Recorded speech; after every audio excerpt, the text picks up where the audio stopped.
Q&A 42번이 저주로 언급된 치질에 대한 내용입니다.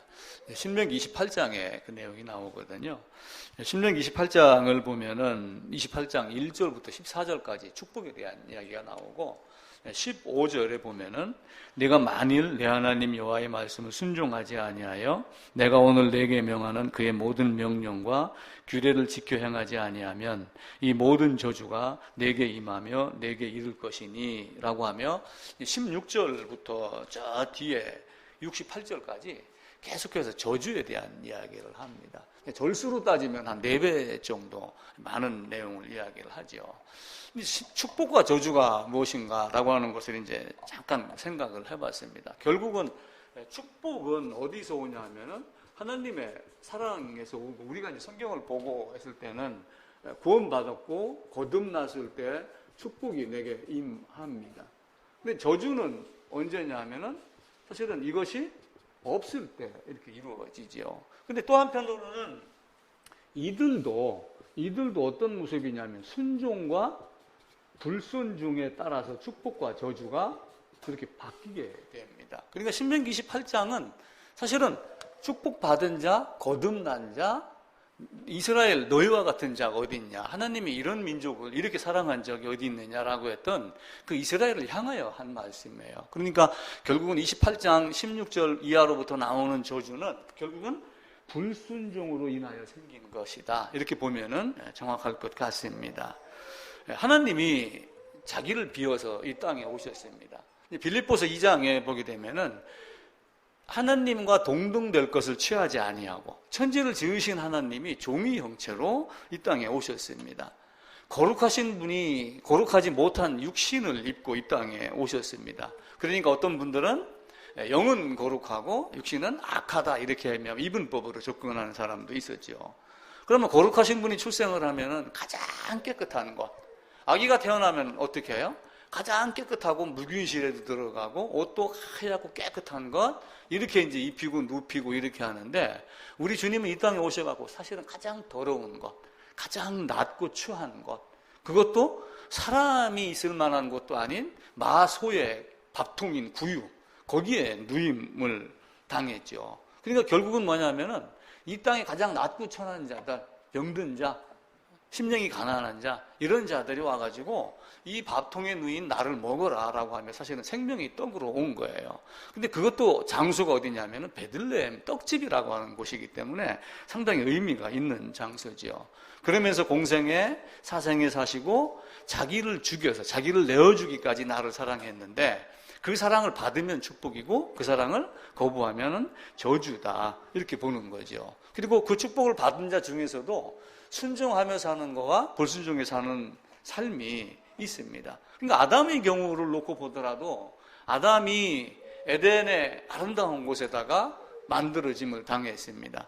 그 만들어짐을 당한 아담이 사실은 깨끗한 존재인데 그 구유에 놓인 우리 주님과 마찬가지로 생명나무의 나무를 먹는 열매를 먹느냐 먹지 않느냐에 따라서 사실은 그의 인생이 바뀌는데 불구하고 그 아름다운 곳에서 하나님의 형상, 하나님의 모양대로 만들었기 때문에 하나님의 대리통치자의 자격이 있는 거예요. 그럼에도 불구하고 또 더 나은, 하나님보다 더 나은 자리, 하나님과 방불한 존재가 되고 싶은 것 때문에 아담은 사실은 범죄를 했습니다. 이제 그 범죄로 인하여 나락으로 떨어졌지요. 그러니까 그에게는 뭐가 찾아와요? 축복이 아닌 저주가 찾아옵니다. 그래서 성경은 아담이 범죄하고 아담이 범죄를 회복하는 것, 죄인이 의인되는 것, 그리고 의인된 자가 순종하는 삶이냐 불순종의 삶이냐를 가르치는 것이 성경 전체다. 성경 전체의 주요 핵심이다, 이렇게 봅니다. 그러니까 아담을 만들어 놓고 세상을 만들어 놓고 그리고 결국은 타락했어요. 그럼 이제 아브라함을 불러내가지고 다른 여러 방향, 여러 말씀으로 이스라엘 백성을 만듭니다. 그런데 이스라엘 백성 된 자들의 삶이 순종이 아닌 불순종으로 갔기 때문에 결국은 어떻게 됐어요? 이스라엘이 멸망하고, 그래도 안 되기 때문에 주님이 오셨고, 그리고 그 이후에도 대제사장들, 유대인들, 바리새인, 서기관, 율법사 이런 사람들과 세리와 마찬가지인 이런 종류의 사람들, 그러면서 자기의 생업을 버리고 주님을 따랐던 그 두 종류의 사람들이 마지막 결말이 생명책에 기록된 것과 기록되지 않은 것, 이 두 개로 차이로 갈라지는 겁니다. 물론 이제 그 역사 안에서 우리가 배울 게 많이 있지만 큰 틀에서 보면은 그것을 벗어나지 않는 거예요. 그러니까 신명기 28장 27절에서는 이제 치질이라고 하는 것을 말하는데, 그 질병이 꼭 그것뿐만이 아니라 이 땅에 사는 것 자체가 사실은 저주받은 땅에 사는 겁니다. 자, 아담이 범죄했어요. 아담이 범죄해가지고 딱 생긴 게 뭐예요? 이제 아담이 범죄를 했습니다. 그럼 그 결과가 어떤 게 있었어요? 아담이 범죄한 결과. 물론 아담 자체는 죄인이 됐죠. 그 다음에 두 번째는 뭐가 있냐면은 땅이 저주를 받은 거예요. 그죠? 그럼 모든 음식을 어디서 먹어요? 저주받은 땅에서 나온 걸 먹으니 결국은 그들도 저주의 연속에 불과한 거예요. 고기 먹는 것도 사실은 노아 이후지만은 이미 어쨌든 간에 아담이 범죄로 저주받은 땅에서 나온 것을 먹고 너희는 저주받은 삶을 살고, 그리고 땅이 저주받았으니까 결국은 너가 흑이니 흑으로 돌아가라라고 하는 그 얘기는 바꿔 얘기하면은 저주받은 땅으로 도로 들어갈 수밖에 없는 존재. 너는 저주받은 자이니 저주를 받을 존재밖에 안 된다라고 하는 것을 너는 흑이니 흑으로 돌아갈지니라, 이렇게 보면은 좋겠습니다. 신해산 언약을 지난 한 5월달 중에 제가 조사를 해보니까 설교를 하면서 언약에 대한 이야기, 축복과 저주에 대한 이야기를 한번 말씀을 드렸어요. 신명기 28장에서 축복과 저주가 있는데 성경에서는 어떻게 얘기를 하냐면은 축복과 저주가 1000대까지 있을 거냐 3, 4대까지 있을 거냐, 이렇게 두 가지를 놓고 이야기를 합니다. 그럼 1000대는 무엇 의미하겠어요? 1000대는 영원한 것, 무궁한 것, 끝이 없는 것. 그러니까 새 예루살렘 영원한 삶까지 계속 이어지는 것. 그러니까 너희가 내 말을 잘 듣고 내 말을 지키고 행하면 1000대까지 축복을 받는다라고 하는 그것은 물론 행함에 대한 것도 있지만 사실은 복음으로 말미암아 너희가 이런 위치에 들어가면은 1000대까지 받는다. 그리고 이제 저주는 어떻게 돼요? 3, 4대까지 끝인다, 이렇게 되어 있습니다. 그럼 3, 4대는 주로 몇 년을 이야기를 하겠어요? 우리가 이제 세대 그러잖아요. 세대. 이제 제네레이션 이렇게 이야기를 하는데, 세대를 통상 몇 년을 보냐면은 약 30년 정도로 이렇게 봅니다. 근데 제가 30년 보통 하게 되면은 한 80에 설령 죽는다 하더라도 자식을 하면은 거의 손자까지는 보는 세대가 3, 4대가 돼요. 그러니까 저도 아이들이 있고 또 손자가 있고 이렇게 하다 보면은 또 제 애손녀 첫째가 나이 좀 이제 일찍 큰 애가 일찍 결혼을 해서 나이가 이제 고등학생입니다. 그러다 보니까 대학교 졸업하고 어찌어찌 하다가 결혼합니다. 그러면은 내가 정손자를 보는 거예요. 그게 3, 4대가 다 이루어지는 겁니다. 그 3, 4대가, 자, 이삭은 몇 살까지 살았죠? 이삭은? 아브라함은 175세, 이삭은 180세. 이삭은 180세에 살면서 누구를 봤어요? 이삭. 그러니까 아브라함이 175세, 그리고 이삭이 180세, 야곱이 몇 살이죠? 야곱이 몇 살에 죽었어요? 내 나이 130세입니다 할 때가 저기 갔을 때거든요. 요셉에게 갔을 때. 그리고 아마 147인가? 정확하게 기억이 안 나는데 그렇게 아마 죽었을 거예요. 그럼 야곱이 또 누구를 낳냐면은 요셉을 낳아가지고 요셉이 110세가 죽었습니다. 얘가 147세라고 해보세요. 그러면 아브라함 생에 누구까지 봤어요? 사실은 야곱까지 다 보는 거예요. 그리고 이 이삭은 누구까지 봤냐면은 이삭, 야곱, 요셉도 알을 거예요. 그죠? 연대표를 보면은 그게 나옵니다. 요셉까지 연결이 됩니다. 그럼 야곱은 또 누구까지 가요? 요셉의 아들이 므낫세하고 그 다음에 에브라임이 있는데 요 에브라임까지 야곱이 사실은 이렇게 손을 엇가려서 축복을 합니다. 근데 나중에 또 성경에 가보게 되면은 야곱이 므낫세 에브라임이 자손 3, 4대까지 보았더라, 이 말씀이 있습니다. 그러니까 결국 3, 4대면은 내 영향력 아래 있었을 때 내 가족들이 신앙으로 올바로 들어갔느냐 들어가지 않았느냐가 대충 결정이 돼서 영원토록 결정이 됩니다. 그러니까 야곱이 애굽에 들어갈 때, 요셉을 찾아서 들어갈 때 몇 명이 갔냐면 70명이 갔어요. 근데 70명이라고 하는 데가 있고 70 75명이라고 하는 데가 있습니다. 사도행전 7장에 가면은 75명이 갔다고 그래요. 근데 신명기 10장에도 70명이라고 그래요. 근데 왜 그렇게 차이가 났을까라고 하는 건데, 이제 누가라고 하는 사람이 쓴 사도행전의 개념을 또 이해를 하셔야지 돼요. 그러니까 누가는 뭐였냐면 직업이 뭐였어요? 의사였어요.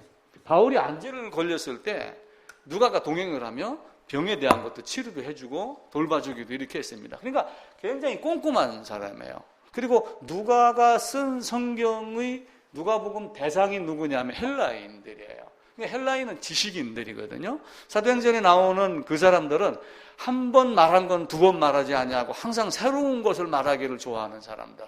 늘 어떤 그런 사람들을 상대로 누가가 사실 사도행전을 쓰면서 사도행전 첫머리에 보면은 여러 사람이 알고 있는 거 조사를 해가지고 내가 누가복음을 썼다. 이렇게 말을 해요. 그러니까 이 누가는 몇 명을 얘기하냐면 75명을 얘기하는데 요 5명이 누구냐면은 요 아들들. 요셉의 손자를 5명으로 본 거예요. 그래가지고 신명기 10장 그리고 야곱이 갔을 때 70명이 갔더라라고 하는 것이 사도행전 7장에 가면 75장으로 바뀌면서 5명이 차이가 나는데 3, 4대까지 본다라고 하는 게 거기서 또 증명이 됩니다. 모세도 120까지 살았죠. 아론도 123까지 살았죠. 여러 종류의 이런 삶이 있습니다. 그러니까 그 자녀에게 신앙전수를 잘해서 축복과 저주가 이렇게 갈리지 않게 해라. 축복이면 축복의 방향으로. 자, 신명기 4장 한번 보겠습니다. 성경 몇 군데 한번 찾아볼게요. 신명기 4장입니다. 9절, 10절입니다.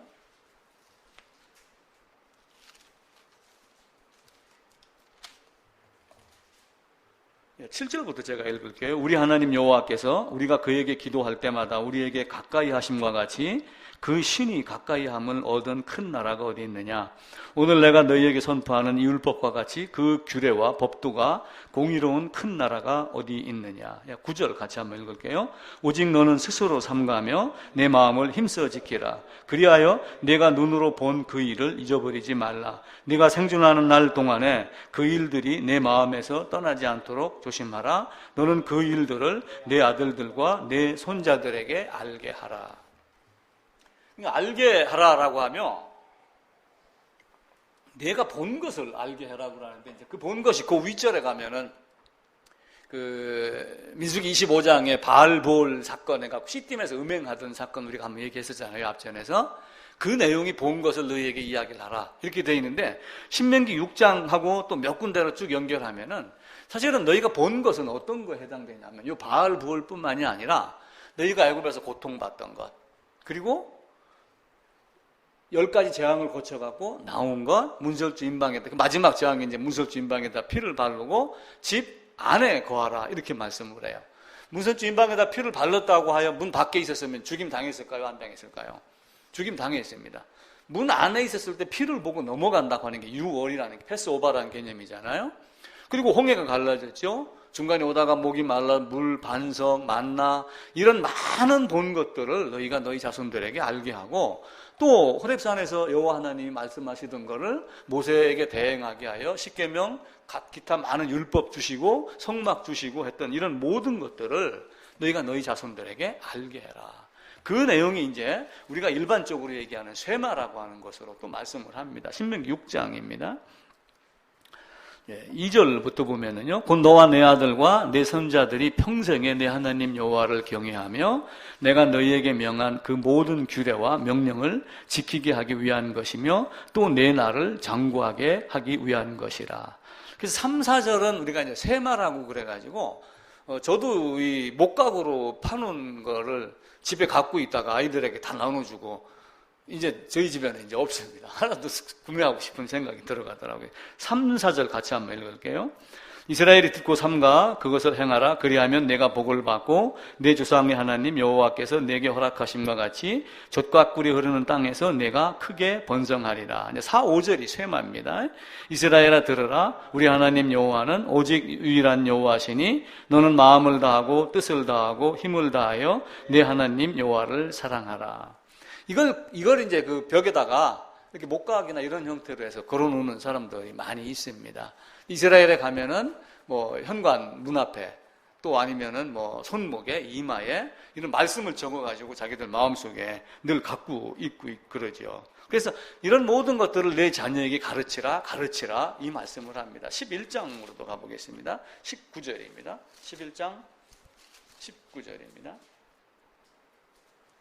19, 20절입니다. 또 그것을 너희의 자녀에게 가르치며 집에 앉아 있을 때에든지 길을 갈 때에든지 누워 있을 때에든지 일어날 때에든지 이 말씀을 강론하고 또 내 집 문설주와 바깥문에 기록하라. 뭐 테필린 이런 여러 가지 단어가 있더라고요. 그렇게 해서 이제 기록해 놓고 그렇게 합니다. 또 이런 것들을 항상 너희 마음에 두라. 이 말씀을 또 합니다. 신명기 32장 한번 또 찾아보겠습니다. 32장 46절입니다. 32장 46절입니다. 그들에게 이르되 내가 오늘 너에게 증언한 모든 말을 너희 마음에 두고 너희의 자녀에게 명령하여 이 율법의 모든 말씀을 지켜 행하게 하라. 이는 너희에게 헛된 일이 아니라 너희의 생명이니 이 일로 말미암아 너희가 요단을 건너가 차지할 그 땅에서 너희가 장구하리라. 오래 있을 것이다 하며 계속 가르치라고 이야기를 합니다. 근데 이제 가르치는 것이 사실은 쉽지는 않아요. 왜냐하면 말을 잘 듣는 아이들도 있고 잘 듣지 않는 아이도 있고, 예배 우리 가정 예배 드리자 이렇게 하면 딱 와서 무릎 꿇고 앉는 애들도 있고 대충 넘어가는 애들도 있고, 그러다 보니까 이제 또 가정 예배 자체가 또 형식으로 흐르는 경우도 있어요. 우리는 반드시 가정 예배를 지켜야지 된다. 기도는 몇 시간 이상 해야 된다. 또 이런 틀에 가두면 또 안 됩니다. 그런데 이스라엘에는 자녀를, 우리나라는 지금 얼마 전인가 무슨 법이 발동돼 갖고 자녀도 내를 대면은 안 된다는 이런 법이 있잖아요. 잠언서 한번 찾아보겠습니다. 잠언 23장입니다.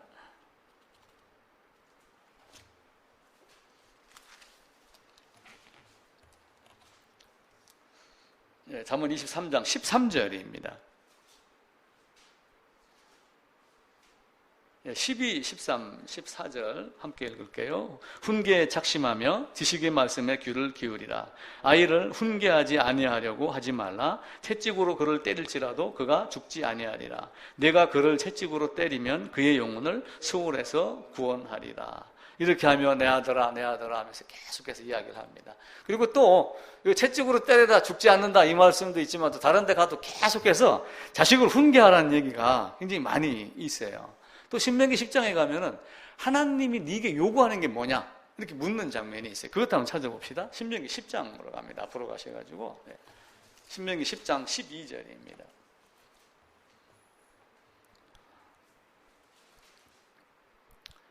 이스라엘아 내 하나님 여호와께서 네게 요구하는 것이 무엇이냐? 곧 내 하나님 여호와를 경외하며 그의 모든 도를 행하고 그를 사랑하며 마음을 다하고 뜻을 다하여 내 하나님 여호와를 섬기고 내가 오늘 내 행복을 위하여 내게 명하는 여호와의 명령과 규례를 지킬 것이 아니냐.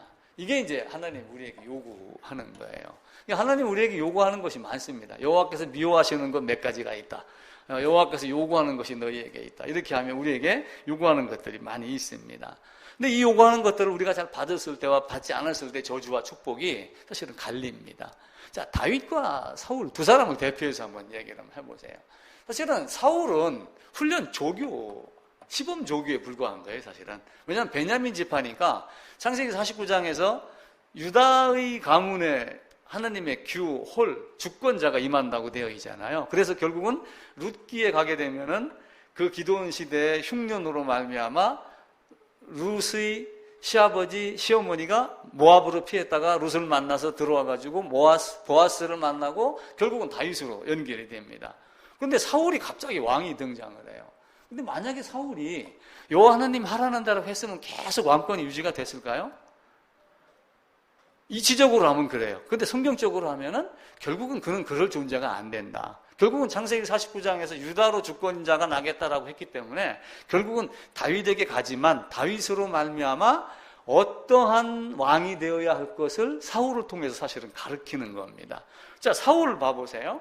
사울의 아들이 요나단이 있고 그 아들 무비보셋이 있습니다. 그리고 무비보셋의 아들이 하나가 미가라고 하는 아들이 있어요. 근데 그 뒤로는 기록이 돼야 안 돼요. 미가라고 하는 아들이 있었더라라고 하는 것만 돼 있고 그 후에는 족보가 없어요. 3, 4대에서 사실은 끝납니다. 사울은 어떤 존재였어요? 다윗을 통해 가지고 사울이 여호와 하나님을 대적하는 자로 자꾸 등장을 해요. 하나님 말씀을 따르는 자를 거부하고 그걸 회방 놓는 자 이렇게 하고 그러죠. 근데 다윗은 사울이 자기를 죽이려고 했잖아요. 옷자락 베어왔죠. 물병 갖고 왔죠. 그렇게 하면서도 죽이지 않았어요. 그래도 하나님이 그를 들었었기 때문에 내가 그를 죽일 수가 없다. 이렇게 했는데 마지막에는 사울이 누구에게 죽임을 당하냐면 아말렉 군대에게 죽임을 당해요. 그러니까 사울이 왕이 되면서 첫 번째 할 일이 뭐냐면은 사무엘상 15장에 가면은 이제 왕이 됐으니 내가 너한테 첫 번째 명령을 내리노라. 이렇게 하면 아말렉을 진멸하라. 이렇게 명령을 내려요. 근데 아각을 못 죽이고 안 죽였잖아요. 그죠? 그러니까 그것이 결국은 어디로 가냐면은 사무엘상 끝에 가가지고 아말렉 군대에서 죽임을 당하고 사무엘하 1장 처음에 가면은 아말렉 사람들이 사울의 왕관을 뺏겨요. 그러니까 자기의 모든 영광이 자기가 죽이지 못한 것에서 뺏기는 겁니다. 우리도 세상에 살면서 거부할 것을 만약에 내가 거부하지 못하면 거기에 잡혀서 끌려가는 거예요. 언젠가는 그걸로 인해 갖고 내가 아주 그냥 늪으로 빠져 들어가게 됩니다. 그리고 나중엔 다윗이 그 아말렉 사람들이 나는 아말렉 사람인데 사울이 미워했던 다윗, 그러니까 다윗도 사울을 미워했을 것이다. 그 미워한 놈의 머리를 왕관 우리가 갖고 왔습니다 라고 그러니까 상을 받을 줄 알았는데 다윗이 네가 감히 내가 그도 죽이지 않았는데 네가 죽여? 여호와 하나님이 사용하신 그렇게 하며 그 놈을 오히려 죽였지요. 그런 정도로 축복과 저주가 갈라지는 거예요. 그러니까 사울은 참으로 불쌍한 모습이 된 거예요. 다윗의 아내가 누구냐면 미갈이에요. 사울의 딸. 근데 사울이 이제 그 베세메스로 뺏겼던 법궤가 이제 돌아옵니다. 돌아오는데 너무 기뻐갖고 춤을 추니까 바지 춤이 내려갈지도 모르고 춤을 췄는데 사실은 법궤의 의미 하나님의 사랑을 알면 미갈도 나와서 춤을 췄을 거예요. 그리고 만약에 다윗이 춤을 추더라도 그냥 자기도 모르게 기뻐했을 건데 그 법궤의 의미를 모르니까 하나님의 사랑을 모르니까 다윗이 추하게 보인 거야. 왕이라는 놈이 말이야 저렇게 체면도 없이 저렇게 춤을 추냐? 라고 하고 저주하고 그렇게 하니까 다윗이 화가 났어요, 안 났어요? 단순하게 아내를 미워한 게 아니에요. 여호와를 미워하니까 그가 사실은 다윗의 마음에서 떨어져 나간 거예요. 그리고 그 뒤에 보면은 미갈이 죽기까지 아이가 없더라 이렇게 돼요. 그게 문학적 표현이에요. 사실은 아이가 없었더라 라고 하는 얘기는 뭐예요? 미갈이 저 뒷방에서 홀로 폐위가 돼갖고 독수 공방하며 그냥 평생 과부로 지냈더라. 사실은 그 이야기를 하는 거예요. 그러니까 얼마나 불쌍해요. 우리가 자칫 잘못하면 3, 4대에 끊기고 말씀을 제대로 알면 영원토록 이어지는 그런 모습들이 있습니다.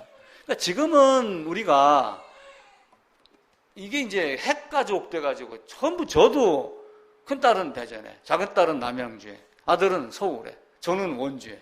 이게 1년에 몇 번 못 만나요. 전화 통화는 하고 그러지만. 근데 예전에는 다 어떻게 했어요? 할아버지, 아버지 다 한 집에 다 살았어요. 그러니까 할아버지가 기침소리 딱 하면은 너도 나도 다 차렷이 딱 됐었어요, 그때는. 그리고 무슨 문제가 딱 있으면 할아버지 순서대로. 우리가 신정 맞이하려고, 그 목욕할 때 보면 옛날에 할아버지 목욕하고 아버지 목욕하고 그리고 그때 꿈을 쫙 해갖고 나중에 이제 헹구는 것만 따로 이 순서를 따랐어요. 그리고 제가 어렸을 때는 그래도 한문 공부도 하고 영어 공부했다는 삼촌 밑에서 영어 배운다고 밤에 촛불 밑에서 딱 둘러앉아갖고 시키면 시키는 대로 하고. 근데 지금은 그게 쉽지가 않은 거예요. 그러니까 핵가족이 되니까 신앙 전수가 이게 3, 4대까지 되는 것들이 굉장히 어렵습니다. 어쩌면은 지금이 우리가 쇠마를 많이 외치지만 오히려 잘 안 되는 시대. 그래서 어찌 보면은 옛날에 너무 행복한 시대가 아니었느냐. 물론 먹을 거 있고 너 하늘만 쳐다봤지만 그래도 그냥 하늘이 주는 거에 만족하고 그냥 땀을 흘리는 대가로 만족했는데 지금은 꾀를 내서 남을 쓰러뜨려서 이기려고 하고 이런 것들이 있잖아요. 그래서 우리가 신앙에 대한 개념을 더 철저하게 있어야지 됩니다. 교회도 마찬가지라고 저는 생각을 해요. 교회도 이제 뭐 큰 교회 가면은 물론 이제 어떤 모임에 따라서 방을 많이 나누고 이렇게 하지만은 어찌 보면은 그 벽을 다 허물어야지 돼요. 칸이 필요에 따라서 칸을 나눠서 건물 벽돌은 쌓을 수는 있지만 모임 자체가 할 수 있으면은 한 방에서 이루어지도록 하는 것이 가장 좋아요. 그 현용수 씨라고 하는 분이 그 유대인에 대한 연구를 많이 해가지고 그 양반이 이제 그 세마라는 얘기를 우리나라에 도입을 했어요. 그리고 가면은 뭐 3, 4대 함께 예배를 드려야지 된다. 이스라엘은 그렇게 해야 된다라고 하며 그러니까 이제 큰 교회에서 한 달에 한 번은 3대가 모여서 예배를 드린다. 이렇게 하는데 사실은 그게 매주 돼야지 돼요. 이제 어떤 면에서는 그런 이야기를 하는 사람들이 있어요. 주일학교가 아이들 신앙을 없애버렸다 이렇게 이야기를 해요. 왜 주일학교가 없앴느냐? 주일학교에서 우리가 열심히 가르쳤지 않느냐? 이렇게 항변을 해도 결국은 자식은 누구의 등을 보고 자라냐면은 부모의 등을 보고 자란다. 이게 격언입니다. 근데 다 떨어뜨려 놓는 거예요. 떨어뜨려 놓고 청년 전도사들이나 이런 분들이 자기 재주에 따른 이야기들을 많이 하는 거예요. 실제 할 얘기보다는. 근데 실제 할 얘기를 하는 사람이 있으면 감사한 거예요. 근데 그렇지 못하기 때문에 아이들이 나중에 어른들하고 함께 있으면 무슨 말인가를 못 알아듣는 거예요. 그리고 이제 예를 들면은 교회당 뒤에 유아실 같은 거 만들었고 시끄러우니까 저 안에 들어가 있어라. 이렇게 하는데 절대로 그렇게 하면 안 된다고 저는 생각을 해요. 나중에 우리 그 손자애들 처음에 와서 예배를 때 꼬맹이 때문에 막 예배 시간에 뛰어다니고 그랬어요. 근데 가만 나눴어요. 그때 몇 번 그렇게 하더만 그 다음에는 또 안 하더라고. 그게 이렇게 하다가 샥 들어가요. 나중에 하진이도 마찬가지예요. 막 뛰어다니도 말리면 절대로 안 돼요. 만약에 하진이가 운다고 해갖고 데리고 나가면 안 돼요. 울면 우는 대로, 뛰어다니면 뛰어다니는 대로 그렇게 하다가, 그러니까 지금 여기서 함께 못하면 나중에 어른이 돼갖고 아이가 교회를 떠나요. 그러니까 교회가 지금 어떻게 된다고 그래요? 아이들 유치부, 그리고 초등부, 이렇게 해가지고 나중에 이게 중등부, 고등부, 대학교 가면 아이들이 없다고 그러잖아요, 자녀들이. 그 없는 이유가 뭐냐면 함께 예배를 드리지 않아서 그래요. 시끄럽던 어쨌든 무조건 함께 졸던 말던 그냥 존다고 구박하고 이렇게 하지 아니하고 졸면 조는 대로 놔놓고 이렇게 해서 함께 예배를 드리는 게 좋습니다. 근데 저주는 사실은 세상 하나님 말씀 따르지 않는 게 다 저주예요. 지금 돈 많이 받는 거 축복이라고 생각하나요? 그것도 어찌 보면 일종의 저주에 해당되는 거예요. 하나님을 가까이 하면서 벌면 괜찮지만은 하나님을 멀리 하면서 벌면 그것도 사실은 저주 쪽으로 가는 거예요. 오늘 신명기 28장 27절에 이제 치질이라는 얘기가 나오는데 그 단어가 사실은 독종에 대한 걸 말합니다. 그냥 그 단어를 가지고 독종이라고 한 건데 이 독종이라고 하는 것들이 많이 있습니다. 출애굽할 때 10가지 재앙이 있었죠. 뭐가 있었죠? 피, 개구리, 이, 파리, 악질, 독종 이렇게. 옛날에는 악질, 독종 그랬는데 오늘 제가 성경을 다시 보니까 악질을 돌림병 이렇게 놓고 그다음에 독종은 이제 그 뭐 독종 이런 식으로 이렇게 했더라고요. 그러니까 여기서 얘기하는 치질이 독종의 개념이에요. 독종. 그러니까 우리가 얘기하는 학문에 있던 어떤 그 치질, 치루 뭐 이러는 거 있잖아요. 그러니까 여성들도 오히려 치질이 많다고 그럽니다. 왜냐면 아기 낳을 때 힘을 많이 쓰잖아요. 이제 그런 경우 또 1년 내내 3년 내내 평생 병을 보니까 이게 또 잘못해서 변비가 있어서 힘을 주다 보면 안에 있는 뭐 속살이 나온다든지 하는 이런 치질이 아니라 독종의 개념으로 보는 거예요. 그러니까 이 독종이 왜 그 당시에 독종이 그렇게 많았을까? 의술이 약이 없었잖아요. 1300년도에 제가 조사를 해보니까 1300년도에는 패스트 쥐가 옮기는 기운으로 이 유럽에서 2억 명이 죽었다고 그럽니다. 지금은 그런 병이 또 없잖아요. 그죠? 그러니까 앞으로도 어떤 병이 더 생길지 모르지만은 주사 치료로 약물로 계속 하는데 죽어요 이렇게 해서 죽었는데 사실 내성이 강한 게 지금 숨겨 있는 거예요. 언젠가 이게 탁 튀어나오면은 어쩌면 인류가 감당 못할 수 있는 그런 질병이 생길 수도 있습니다. 그래서 악성 종기 또 아니면 뭐 어떤 독종 이런 걸로 이제 보면은 되고 교재 끝부분에 보면은 이제 구약 시대에 나왔던 것이 신약 시대의 저주는 없다. 이렇게 이제 못을 박았는데 그건 좀 생각을 조금 바꿔야 되지 않을까 이런 생각을 해봅니다. 그러면서 신약 세대에는 저주가 이제 영적으로만 적용되는 걸로 이렇게 했지만 영적인 것이 결국은 삶의 물질적인 것으로 또 양적인 것으로 나타나기 때문에 하나님을 떠나면은 결국은 다 그렇게 바뀌는 것 아닌가 생각을 해봅니다. 어쨌든 그 신앙 전수가 잘 됐을 때와 되지 않았을 때 축복과 저주의 개념으로 보고 또 하나님이 적극적인 개입을 하신다고 그랬잖아요. 이신론이 아니라 적극적인 개입을 하시기 때문에 사람의 어떤 그 생각, 과학, 의술 많은 것들을 발전을 시켜가지고 구약의 저주가 많이 없어진 건 사실입니다. 그러나 또 한편으로는 지금 의술로도 못 고치는 질병들이 많이 있잖아요. 그러니까 어떤 면에서는 신약에서도 저주는 연속되는 것 아닌가 이런 생각을 해보게 됩니다. 그래서 하나님이 우리에게 준 저주와 축복을 우리가 조금 더 깊게 생각을 하고 중요한 것은 성경이 얘기하는 요점, 하나님 우리에게 요구하는 게 뭔가, 그리고 그것을 나와 내 자손에게 내가 먼저 알고 자손에게 어떻게 하면 전수할 것인가 라고 하는 그 복음의 관점으로 한번 봤으면 더 좋을 것 같다라고 하는 생각이 들어갑니다. 1000대는 영원 무궁한 것, 3, 4대는 그냥 거의 뭐 몇십 년, 100년 안에 끝나는 것. 자손이 축복이 끝까지 이어지지 않냐고 대가 끊겨지고 복음이 전수되다 말고 이렇게 하면 그것보다 안타까운 일이 없겠죠.